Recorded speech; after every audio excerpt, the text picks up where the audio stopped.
Before sunrise, while mist still clung to the monastery roofs, an old traveler arrived at the eastern gate. He carried no pack. He asked for no food. He would not sit beside the fire. He only placed a cracked wooden seal on the stone threshold and said, "I have come to speak with Teacher Arun." The gatekeeper looked down at the seal, then at the traveler's worn face. Teacher Arun receives visitors after morning prayers. The traveler shook his head. "Tell him Dev's son is waiting." By the time the message reached the inner courtyard, the first bell had begun to ring. Teacher Arun was already seated before the novices. For 12 years, people had traveled from distant villages to hear him speak about patience, restraint, and pride. His voice was calm, his movements measured. But when the gatekeeper whispered the traveler's words, Arun's fingers tightened around the edge of his robe. Only for a moment. Then he rose. Outside the gate, the traveler remained standing beside the cracked seal. Arun recognized him before the man spoke. The same narrow eyes, the same line across the brow. The face was older than the boy Arun remembered, but not so different that he could pretend not to know. The traveler bowed. "My name is Nalin." Arun looked at the seal. "I do not know why you brought that here." Nalin's expression did not change. "You wore it when you condemned my father." A novice near the gate drew in a sharp breath. Arun turned toward him. "Return to the hall." The novice obeyed, though slowly. When they were alone, Arun said, "You should not make accusations at a monastery gate." "I did not come to accuse you." "Then why are you here?" "To ask you to tell the truth." Years earlier, before he entered the monastery, Arun had served as a junior magistrate in a prosperous river district. He was young, ambitious, and eager to be noticed. When a merchant's storehouse burned, suspicion fell on Dev, a poor clerk who had publicly argued with the merchant days before. The evidence was weak. 2 witnesses contradicted each other, and a ledger had been altered. Dev asked for time to bring forward a man who had seen the merchant moving oil jars after dark. But Arun was under pressure to close the case. His superiors praised quick decisions. The merchant had powerful friends, and Arun wanted his name attached to a judgment that appeared decisive. He signed the order. Dev lost his position, his home, and eventually his health. Months later, another official found evidence that the merchant had caused the fire while hiding stolen goods. By then, the district had changed governors, and the case was quietly buried. Arun resigned soon after and entered the monastery. He told himself that renouncing his former life was repentance. He never returned to correct the record. Now Nalin stood before him, holding the very seal Arun had once used to make that judgment official. "My father died with the word criminal beside his name," Nalin said. "My mother died believing no one would ever clear it. My sister's family has still refused work in the district offices." Arun's face remained still. "That happened many years ago." "Yes. I was not the only person involved. No. The evidence placed before me was incomplete." "Yes." Arun frowned. Nalin was agreeing too easily. He had expected anger. Rage would have allowed him to answer with calmness and mistake that calmness for wisdom. Instead, Nalin simply waited. Arun said, "What do you want from me?" "The provincial archive still holds your judgment. A written confession from you would allow the case to be reopened." "And if I do this?"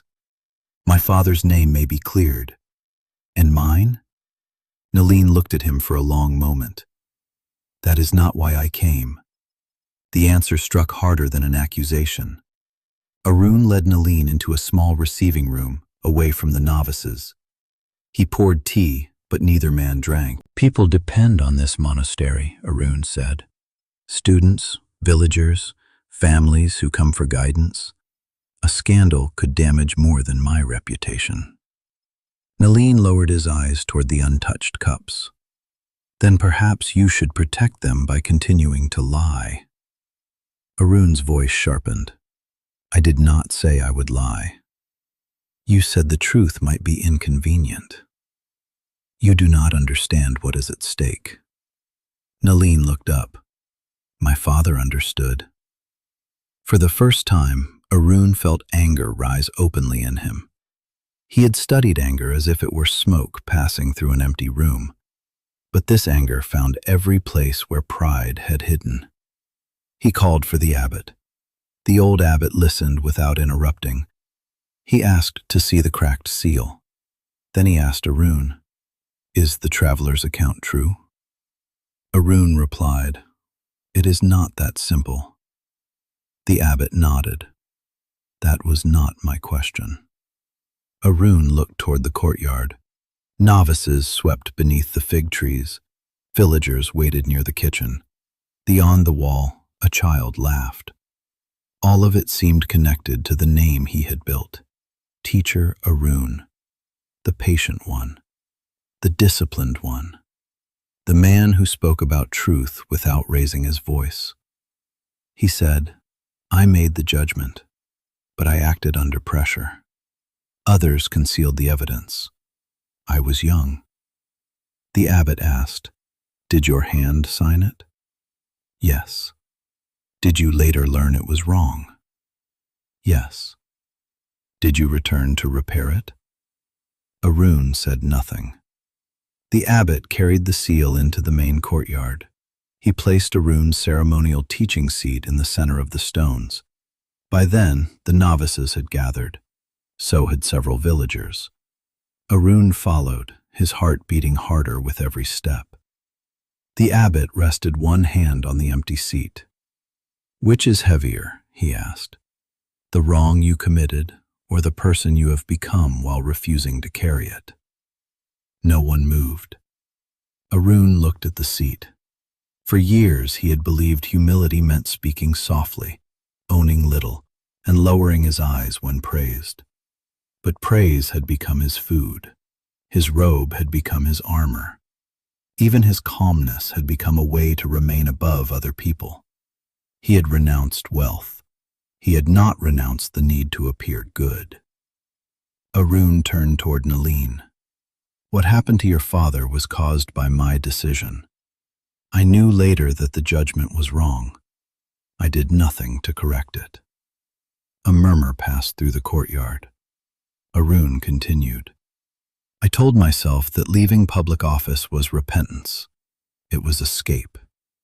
His voice trembled now, not because he had lost control, but because he had stopped hiding behind it. He removed the outer robe that marked his teaching rank and folded it across the ceremonial seat. "I will write the confession. I will return to the district. I will speak wherever I am required to speak." One of the younger monks stepped forward. "Teacher, must you give up your place?" Arun looked at him. "If I keep the place in order to protect the truth, then the place owns me." The abbot said nothing. Nalin did not thank him. Forgiveness was not demanded. Relief was not immediate. The monastery did not suddenly admire Arun more for confessing. Some villagers left disappointed. 2 families stopped sending their sons to study with him. Several monks questioned his teachings. The consequences were real, and that mattered. Humility is not a performance in which confession brings instant applause. Sometimes the truth lowers us in the eyes of others. Sometimes repair begins after admiration ends. Arun traveled with Nalin to the river district. He entered the archive where his old judgment had been preserved beneath dust and string. He wrote a full account. He named the pressure he had accepted, the evidence he had ignored, and his later silence. He did not describe himself as a good man who had made one mistake. He described what he had done. The case was reopened. Dev's name was eventually cleared from the district register. The lost years did not return. But a door closed for decades was opened. Nalin's sister's children could work without carrying their grandfather's accusation. When the correction was announced, Nalin stood beside Arun outside the archive. "You have done what I asked," he said. Arun bowed.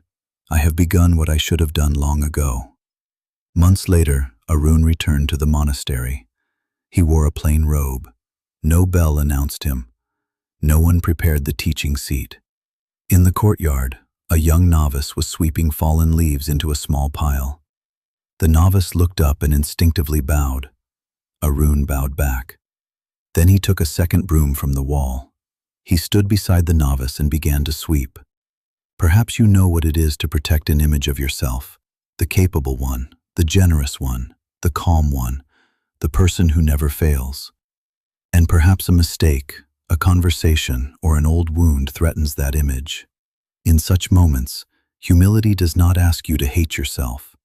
It asks you to stop making your identity more important than the truth. You can begin with 3 questions. What am I defending? What truth would remain if my status disappeared? What repair is still possible? Acceptance is not passivity. Responsibility is not self-destruction. And humility is not making yourself small. It is seeing yourself clearly enough to stop hiding and steadily enough to make amends. The leaves continued to fall around Arun.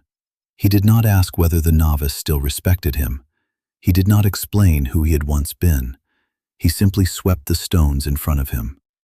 For the first time in his life, he was no longer trying to look humble. He was simply free to begin again.